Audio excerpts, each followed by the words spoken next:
할렐루야, 저는 배우 이성경 자매입니다. 오늘도 살아계신 하나님을 사랑하고 찬양합니다.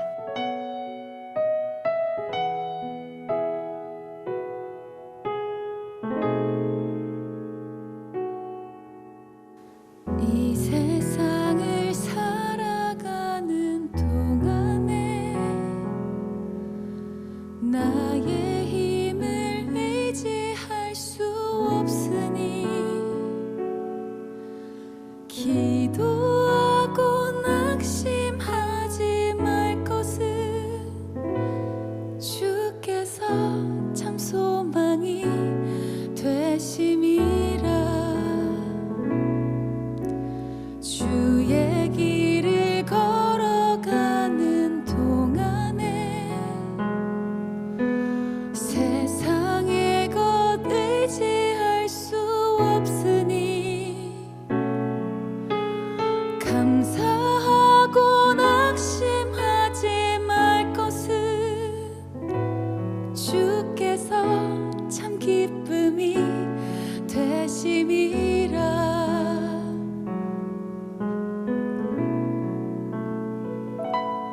하나님의 꿈이 나의 비전이 되고 예수님의 성품이 나의 인격이 되고 성령님의 권능이 나의 능력이 되길 원하고 바라고 기도합니다.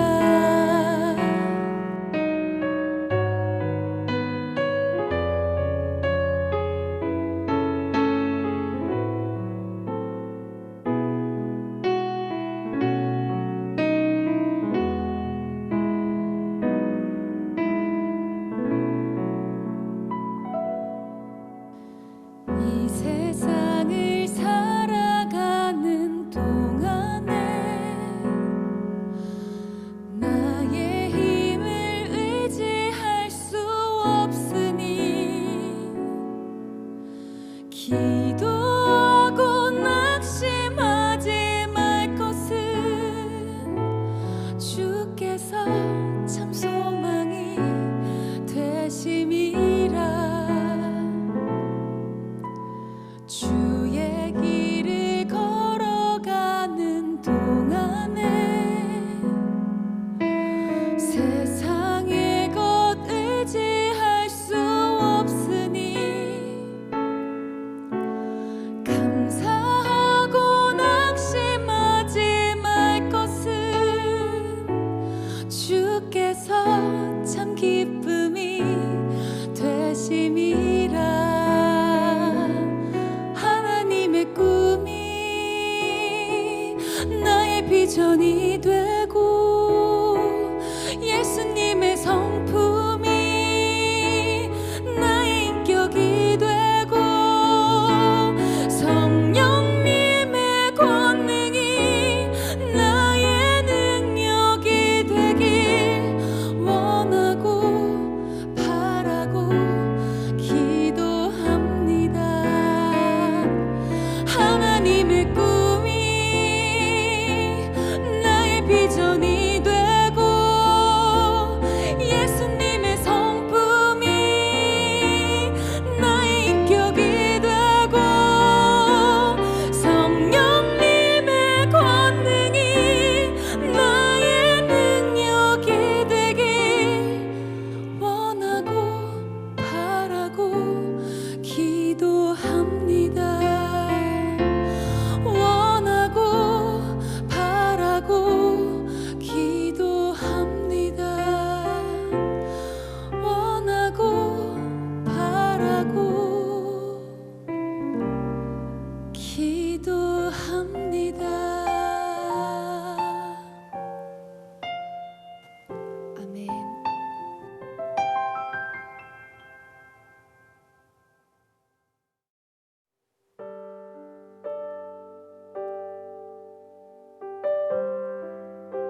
십자가 그 사랑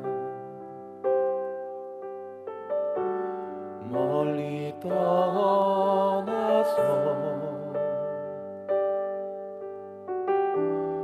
무너진 나의 삶 속에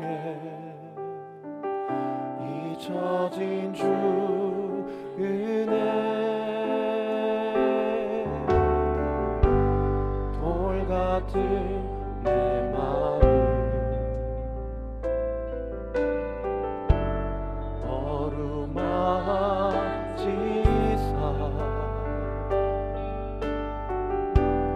다시 일으켜 세우신 주를 사랑합니다. 주 나를 보호하시고 나 붙드시니 나는 또 외롭고 존귀한 주님의 자녀라. 주 나를 보호하시고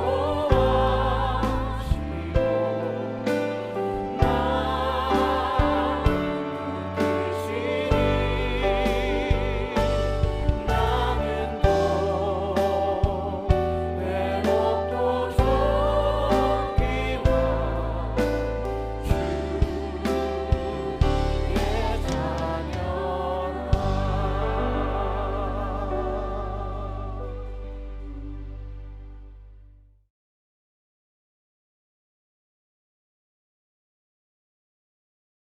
로마서 12장 1절 말씀.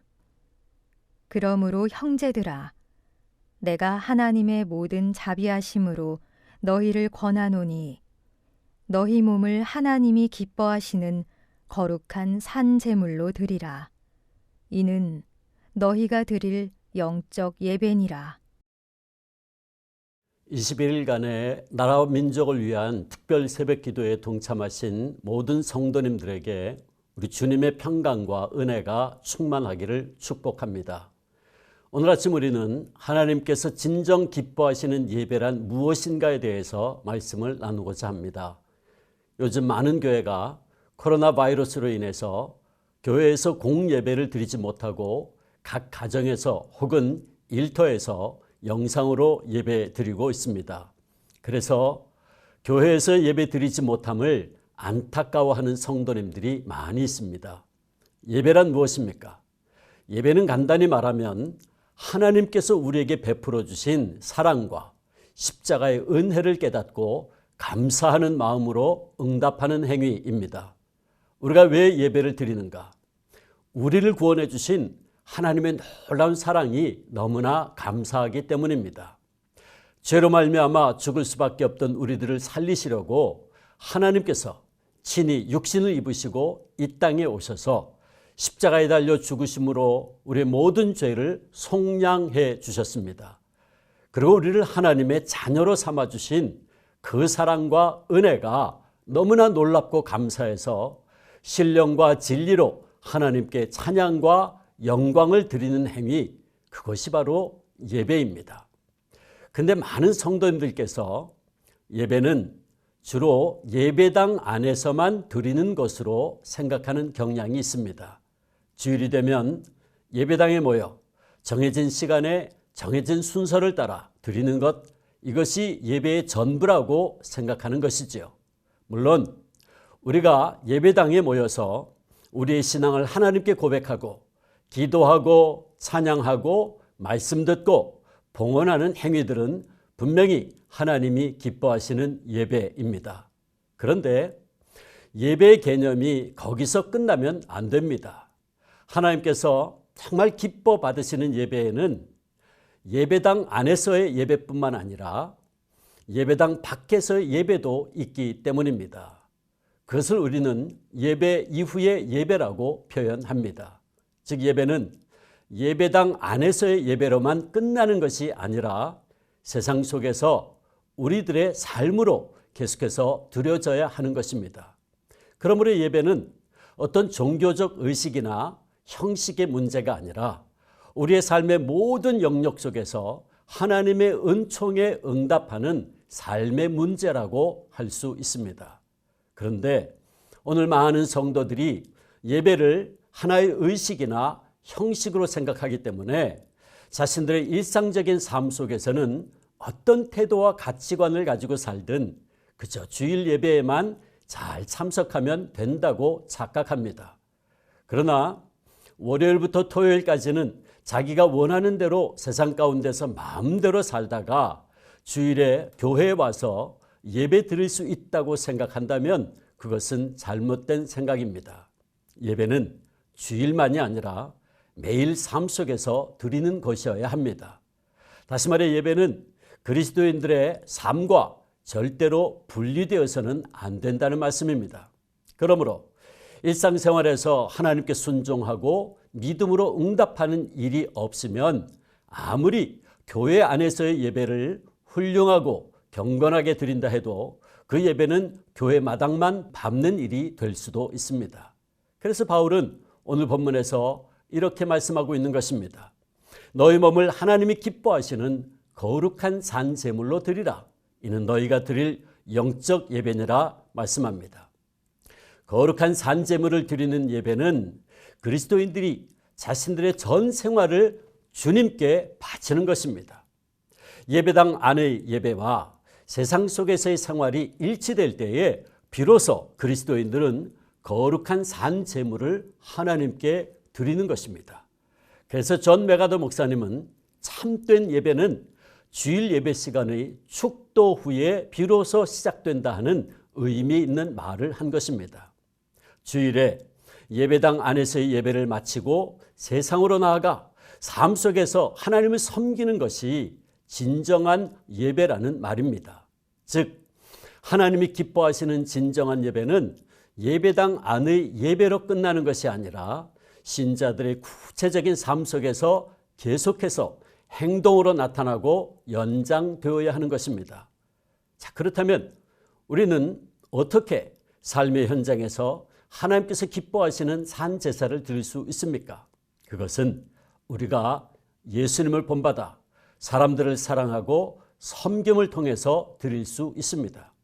예수님은 섬김을 받으려 함이 아니라 도리어 섬기려 하고 자기 목숨을 많은 사람의 대속물로 내어주셨습니다. 예수님은 온 인류를 위해서 십자가에 달려 죽기까지 우리를 사랑하심으로 섬기셨습니다. 그러므로 우리도 예수님처럼 사람들을 사랑하고 섬길 때 우리의 삶은 하나님께서 기뻐하실 거룩한 산 제물이 되는 것입니다. 이것을 히브리 기자는 히브리서에서 이렇게 설명합니다. 오직 선을 행함과 선을 나누어 주기를 잊지 말라. 하나님은 이 같은 제사를 기뻐하시느니라. 히브리서 13장 16절에서 말씀하십니다. 그렇습니다. 우리가 예수님을 본받아 우리의 삶의 현장에서 하나님을 사랑하기에 그 사랑을 우리 이웃에게 선을 행함으로 표현하고 또한 우리의 가진 것을 나누면서 살아갈 때에 우리는 하나님께서 기뻐하시는 산 제물을 드릴 수 있게 됩니다. 우리가 예수님을 본받아 우리의 삶의 현장에서 작은 예수가 되어 예수님처럼 살려고 노력할 때에 우리의 그 삶은 하나님이 기뻐 받으시는 영적 예배가 되는 것입니다. 엊그제 신학교 동기 목사님을 통해 이런 감동 깊은 이야기를 전해 들었습니다. 폴이라고 하는 한 회사원이 뉴욕에서 중요한 미팅을 마치고 자기 팀 동료와 함께 공항으로 가려고 거리로 나왔습니다. 근데 그날이 금요일 오후 저녁 시간이어서 교통체증이 심해 택시 잡는 것이 거의 불가능해 보였습니다. 그런데 기적적으로 빈 택시 하나가 그들에게 다가오고 있었고 그 택시를 보는 순간 다른 동료들이 쏜살같이 달려가서 그 택시를 잡아 탔습니다. 그런데 그 순간 문제가 발생했습니다.